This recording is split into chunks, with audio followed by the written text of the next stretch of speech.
Hello students, welcome back to my channel arts and education. आज की हमारी video का टॉपिक होगा properties of equality of real number and inequalities of real number. पिछली video में हम प्रॉपर्टीज कर चुके हैं with respect to addition and subtraction और multiplication is distributive over addition and subtraction. आज करेंगे properties of equality and inequalities of real number. Equality of real number में है सबसे पहले रिफ्लेक्सिव प्रॉपर्टी। इसमें होगा कि अगर एक रियल नंबर है ए, वो इक्वल होगा खुद के। यहाँ कोई भी रियल नंबर हो सकता है, 2, 3, 4, मतलब कोई भी रियल नंबर वो इक्वल होगा, खुद के इक्वल होगा। वो सपोज यहाँ 5 है तो वो खुद के इक्वल होगा। हम इसको इस तरह से भी लिख सकते हैं कि 5 is equal to 2 plus 3 and 5 is equal to, इन दोनों को ऐड करके 5। तो एक नंबर खुद के इक्वल होगा। रिफ्लेक्सिव प्रॉपर्टी, इसमें भी हम लिखेंगे कि for all properties A belongs to real number, मतलब जो ये ए यूज किया गया है ये रियल नंबर होगा। मैंने आपको पहले ही बता दिया है।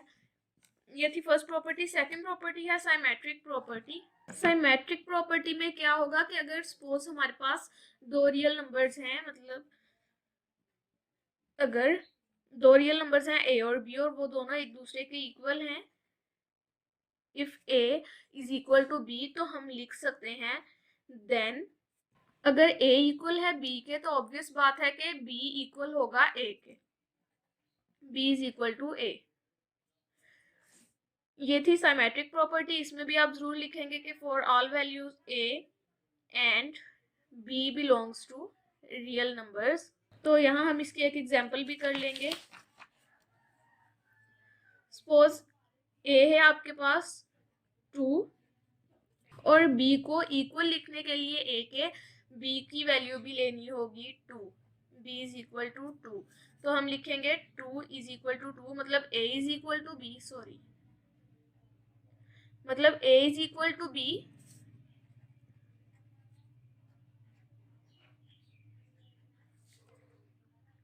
a is equal to b। अगर हम इनको उल्ट लिखेंगे, b की वैल्यू है 2 और a की वैल्यू भी है 2। ये थी सेकंड प्रॉपर्टी। थर्ड प्रॉपर्टी है ट्रांजिटिव प्रॉपर्टी। ये भी सेम सेकंड प्रॉपर्टी की तरह है, लेकिन यहाँ फर्क सिर्फ इतना होगा कि वहां दो रियल नंबर्स, मतलब प्रॉपर्टी 2 में सिर्फ दो रियल नंबर्स थे, लेकिन थर्ड प्रॉपर्टी में, ट्रांजिटिव प्रॉपर्टी में 3 रियल नंबर्स होंगे। तो वो कह रहे हैं कि इफ 3 रियल नंबर्स हैं A B and C, if A is equal to B and B is equal to C, then तो हम कह सकते हैं कि ए इक्वल होगा सी के। ए इज इक्वल टू सी। आप समझ रहे होंगे कि अगर a की वैल्यू b की वैल्यू के इक्वल है तो मतलब जो वैल्यू b की होगी वही c की होगी, तो a और c भी इक्वल होंगे। मैं आपको एग्जांपल के साथ समझाती हूँ। ये सपोज a है, a एंड b अगर हमने इसको प्रूव करना है तो सपोज आपके पास a है 5 और b है 5। ये हो गया, a एंड b 5 है, तो उन्होंने कहा है कि b इक्वल है c के। b तो था आपके पास 5, तो हम लिखेंगे b है 5 और b इक्वल है c के, तो ऑब्वियस बात है कि c की वैल्यू भी होगी 5। c की वैल्यू हो गई 5। अब आप देख सकते हैं कि a की वैल्यू भी 5 है और c की वैल्यू भी 5 है, तो बिल्कुल कह सकते हैं हम कि a इक्वल है c के, मतलब 5 इज इक्वल टू 5। उसके बाद है फोर्थ प्रॉपर्टी, एडिटिव प्रॉपर्टी।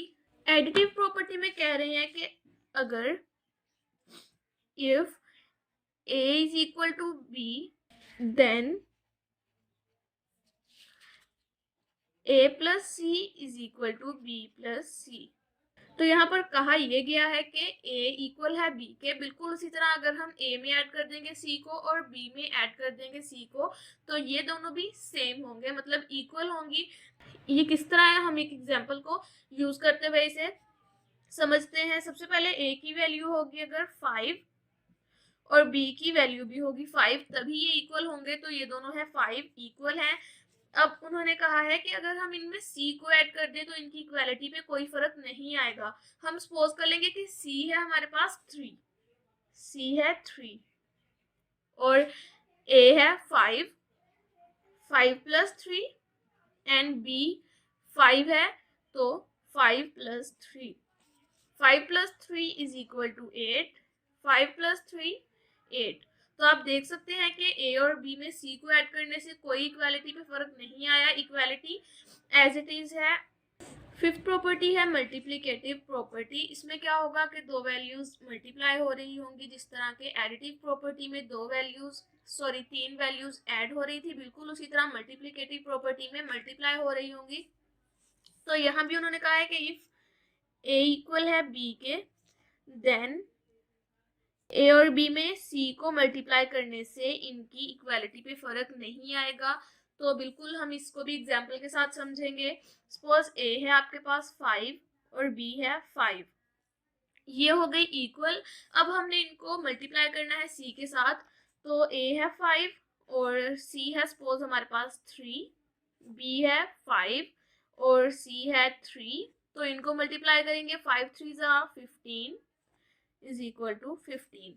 तो आप देख सकते हैं कि सी को ए और बी में मल्टीप्लाई करने से इक्वालिटी पे कोई फर्क नहीं आया। ये थी फिफ्थ प्रॉपर्टी। सिक्स प्रॉपर्टी है cancellation property for addition. Cancellation property for addition में उन्होंने कहा है कि अगर सपोज दो वैल्यूज हैं, मतलब ये बिल्कुल उल्ट है एडिटिव प्रॉपर्टी का। वहाँ पर क्या था कि दो वैल्यूज इक्वल थी, लेकिन उनमें सी को ऐड करने पर भी इक्वालिटी पे कोई फर्क नहीं आया था। और कैंसलेशन प्रॉपर्टी में क्या है, मैं आपको दिखाती हूँ। कह रहे हैं कि if A plus C is equal to B plus C है, मतलब ए प्लस सी इक्वल है बी प्लस सी के, देन हम कह सकते हैं ए इक्वल है बी के। तो यहाँ पर हम देखेंगे कि A plus C is equal to B plus C कैसे इक्वल होगा ए और बी के। तो सबसे पहले इसमें उन्होंने सपोज आपके पास ए है 3, सी है 5, बी है 3, सपोज कर लिया आपने। अब आपने पुट कर देना है यानी सिंपली ए प्लस सी और बी प्लस सी में।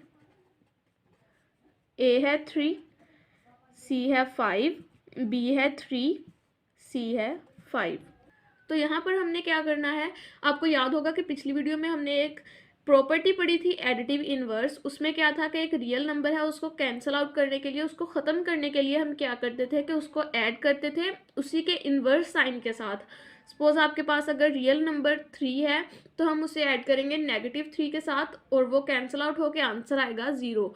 बिल्कुल उसी तरह अगर कोई नेगेटिव में रियल नंबर है उसको हमने ऐड करना है पॉजिटिव नंबर के साथ, तो वो कैंसिल आउट हो जाएगा, माइनस हो जाएगा, आंसर आ जाएगा 0। बिल्कुल वही प्रॉपर्टी हमने यूज़ करनी है यहाँ पर।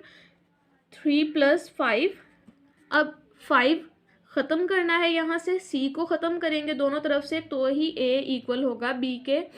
तो +5 ऐड करेंगे इसे -5 के साथ, बिल्कुल दूसरी तरफ भी इसी तरह 3 + 5 + -5, 3 + 5 ± -5 इज इक्वल टू 3 + 5 ± -5। अब आप देख सकते हैं कि 3 + 0 is equal to 3 + 0, 3 is equal to 3। अब आपको याद है कि हमने सपोज किया था कि ए है 3 और बी इक्वल है 3 के, तो आप देख सकते हैं कि वही हमारे पास आंसर आया है, ए इज इक्वल टू बी। इस तरह से हमने इसको प्रूव कर दिया है कैंसलेशन प्रॉपर्टी फॉर एडिशन। अब हम करेंगे 7 property cancellation property for multiplication. 6 property में सी ऐड हो रहा था ए और बी के साथ, यहाँ पर मल्टीप्लाई होगा तो हम लिखेंगे A C is equal to B C, then A is equal to B. बिल्कुल एग्जाम्पल करेंगे तो आपको समझ आ जाएगा कि किस तरह A C and B C equal होगा A is equal to B के। सबसे पहले बिल्कुल इसी तरह आप देख लें कि ए इक्वल है 3 के, सी इक्वल है 5 के एंड बी इक्वल है 3 के। पुट कर देंगे हम इनकी वैल्यूज,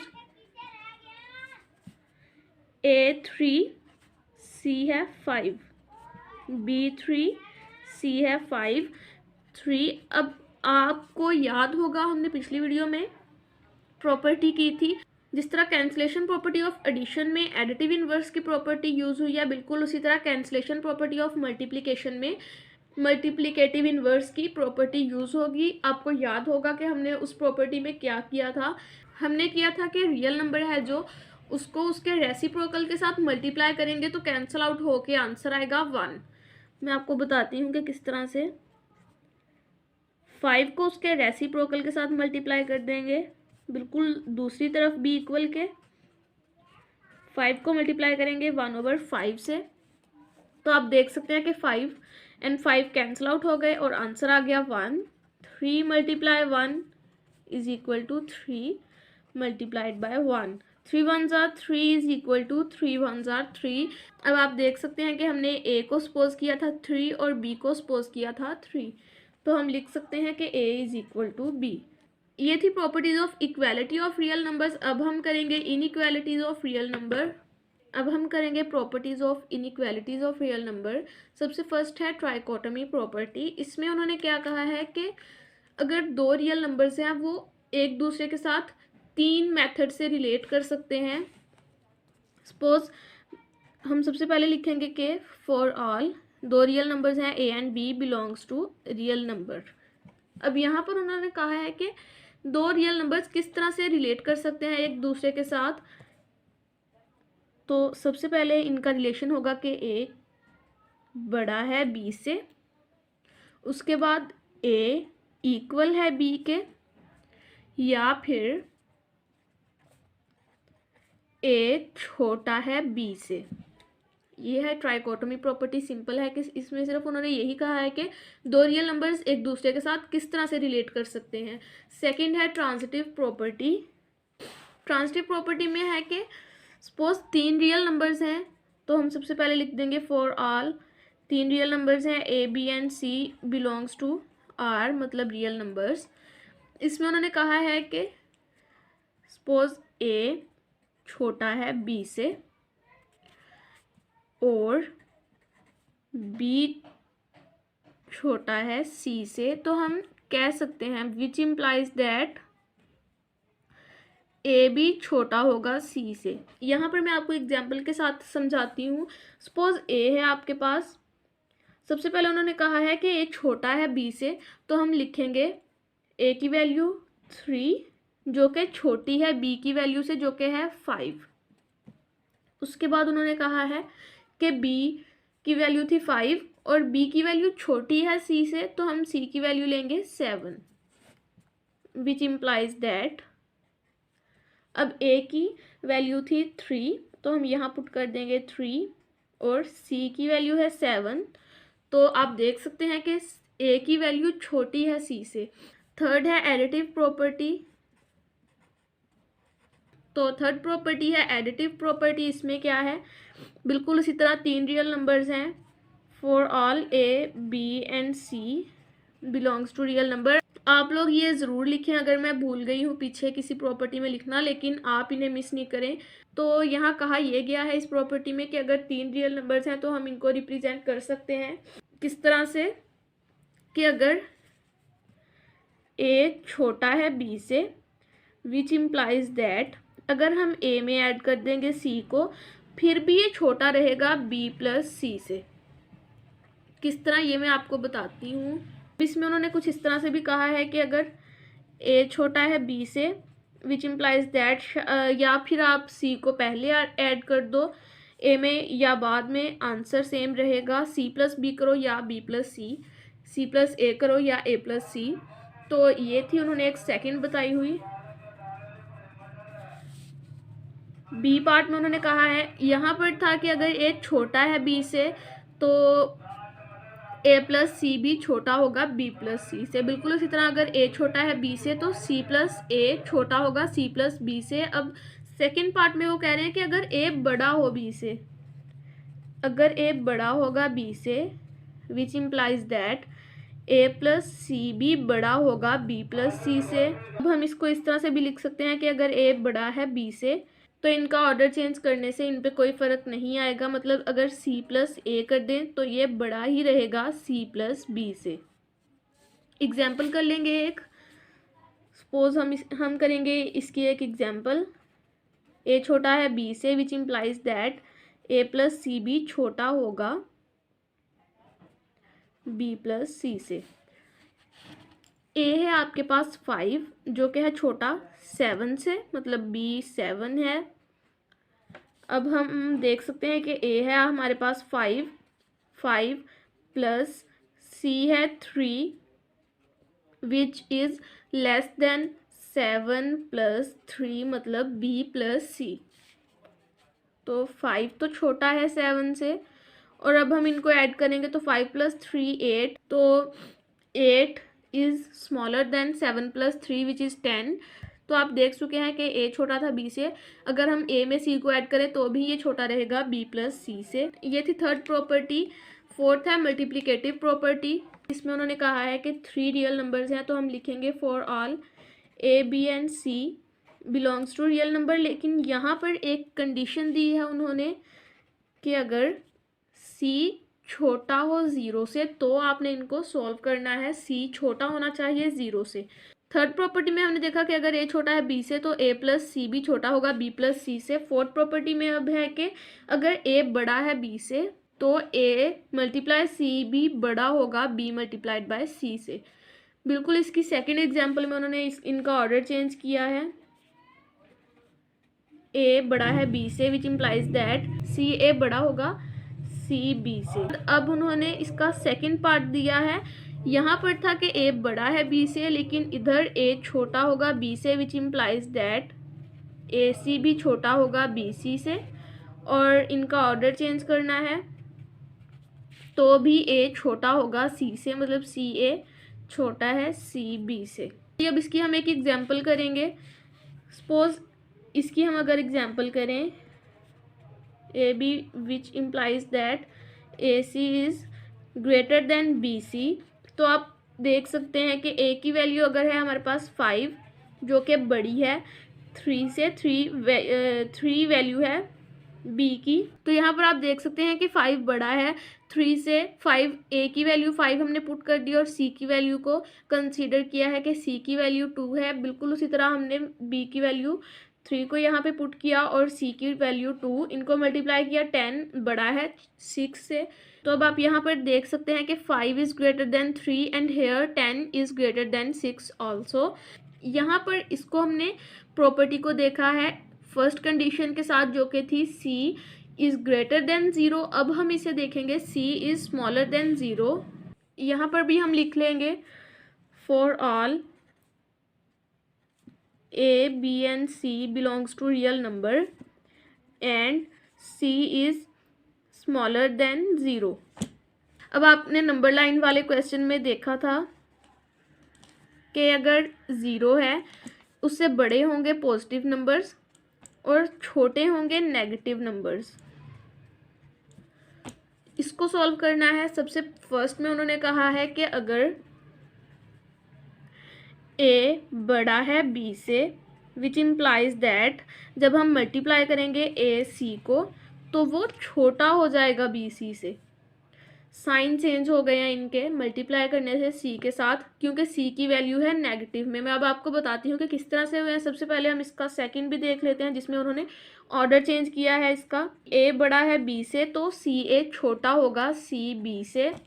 बिल्कुल उसी तरह सेकंड पार्ट में यहाँ था कि ए बड़ा है बी से, यहाँ पर होगा ए छोटा बी से विच इम्प्लाइज दैट ए सी बड़ा होगा बी सी से। साइन चेंज हो गए इनके, क्यों मैं आपको एग्जाम्पल में बताऊंगी। इनका ऑर्डर चेंज करके लिख रहे हैं अब हम C A is greater than C B. अब हम करेंगे इसकी example A is smaller than B which implies that A C is greater than B C. अब आप देख सकते हैं कि हमने इस प्रॉपर्टी में इन वैल्यूज़ को पुट करना है। 6 A is equal to 6, B is equal to 8 and C is equal to -1। 0 से छोटा है तो -1 लिया है मैंने। ए है 6 जो कि छोटा है बी से, बी है 8 विच इम्प्लाइज दैट। यहाँ तक तो आप समझ गए होंगे कि ए छोटा है बी से मतलब 6 छोटा है 8 से। अब हमने इन वैल्यूज़ को मल्टीप्लाई करना है सी के साथ। ए इज 6 विच मल्टीप्लाइड बाय -1 जो कि बड़ा हो जाएगा 8 मल्टीप्लाई -1 के साथ। 6 को मल्टीप्लाई करेंगे -1 के साथ तो -6 विच इज़ ग्रेटर देन -8। तो अब आप देख सकते हैं कि अगर यहाँ पर नेगेटिव के साइंस नहीं होते तो 6 ने ऑब्वियसली छोटा होना था 8 से, लेकिन यहाँ पर साइन चेंज हुआ है तो 6 बड़ा हो गया है 8 से। मैं आपको बताती हूँ कि अगर आपको याद है कि हमने देखा था 0 1 2, यहाँ 0 के बाद बड़े तरफ नंबर्स आ रहे हैं, मतलब 1 2 3 4। यहाँ पर सबसे छोटा नंबर ये है, उससे बड़ा ये, उससे बड़ा एंड उससे बड़ा। लेकिन नेगेटिव की तरफ अगर आप देखते हैं -1 -2, तो ये मैंने नंबर लाइन ड्रा कर लिया है। इसमें आप देख सकते हैं कि अगर 0 से हम पॉजिटिव की तरफ जाएंगे तो नंबर्स इंक्रीज होंगे 1 बाय 1, लेकिन 0 के दूसरी तरफ सीन कुछ डिफरेंट है। यहाँ पर क्या होगा कि -1 सबसे बड़ा नंबर होगा, उससे छोटा -2, उससे छोटा -3, उससे छोटा -4, उससे छोटा, मतलब कि छोटे होते जाएंगे। जैसे ये बड़े नंबर्स की तरफ राइज करेंगे इनकी वैल्यूज़ कम होती जाएगी। तो आप देख सकते हैं कि -6 तो बड़ा है, लेकिन यहाँ पर -8 बाद में आ रहा है, तो -6 बड़ा होगा -8 से। बिल्कुल यही है इस प्रॉपर्टी में। उसके बाद है fifth property, multiplicative inverse property. Multiplicative inverse property में भी हम सबसे पहले देखेंगे कि for all A and B belongs to real number, और यहाँ पर हम कहेंगे कि ए बी इक्वल नहीं है 0 के और B is also not equal to 0। अब आपको बताती हूँ कि किस तरह से इसकी प्रॉपर्टी है। फर्स्ट में है कि अगर ए छोटा है बी से, if and only if 1/a बड़ा होगा 1/b से, कि अगर a की वैल्यू छोटी होगी b की वैल्यू से। दूसरी तरफ अगर हम इसको रेसिप्रोकल में लिखेंगे तो इसकी वैल्यू बड़ी हो जाएगी दूसरी वैल्यू से। मैं आपको बताऊंगी किस तरह। उससे पहले हम इसका दूसरा पार्ट देखेंगे जिसमें उन्होंने कहा है कि अगर a बड़ा होगा b से, if and only if 1/a छोटा होगा 1/b से। तो अब हम इसकी एग्जांपल करेंगे। इसमें हमने पुट करनी है वैल्यूज़। ए की वैल्यू छोटी है बी से, तो ए की वैल्यू है 3 which is smaller then 5। If and only if अगर हम इनको अब लिखेंगे रेसिप्रोकल में तो 1/3 इज़ ग्रेटर देन 1/5। क्यों, मैं आपको बताती हूँ। तो आपको पता है कि अगर कोई वैल्यू डिनोमिनेटर हो उसको न्यूमरेटर में लिखने के लिए उसका साइन चेंज करना पड़ता है। 3 छोटा है 5 से, इफ़ एंड ओनली इफ़ 3 को अब हम अगर न्यूमरेटर की जगह लिखेंगे तो -3 हो जाएगा। तो आप फोर्थ प्रॉपर्टी में ही पढ़ के आए हो कि नेगेटिव की वैल्यू जिस तरह से ऊपर जाती है उसी तरह उसकी वैल्यू कम हो जाती है। तो -3 बड़ा होगा -5 से। इस तरह से है ये प्रॉपर्टी, मल्टीप्लिकेटिव इनवर्स प्रॉपर्टी। तो आज प्रॉपर्टीज़ ख़त्म हो गई हैं। उम्मीद है कि आपको आज की वीडियो अच्छी लगी होगी। अच्छी लगी है तो लाइक करें, मेरे चैनल को सब्सक्राइब करके बेल आइकन को प्रेस कर दें ताकि मेरी न्यू वीडियोस के नोटिफिकेशन आपको मिलते रहें। किसी भी तरह का कोई भी डाउट हो तो कमेंट बॉक्स में बताएं, मैं आपकी ज़रूर हेल्प करूँगी। अल्लाह हाफिज़।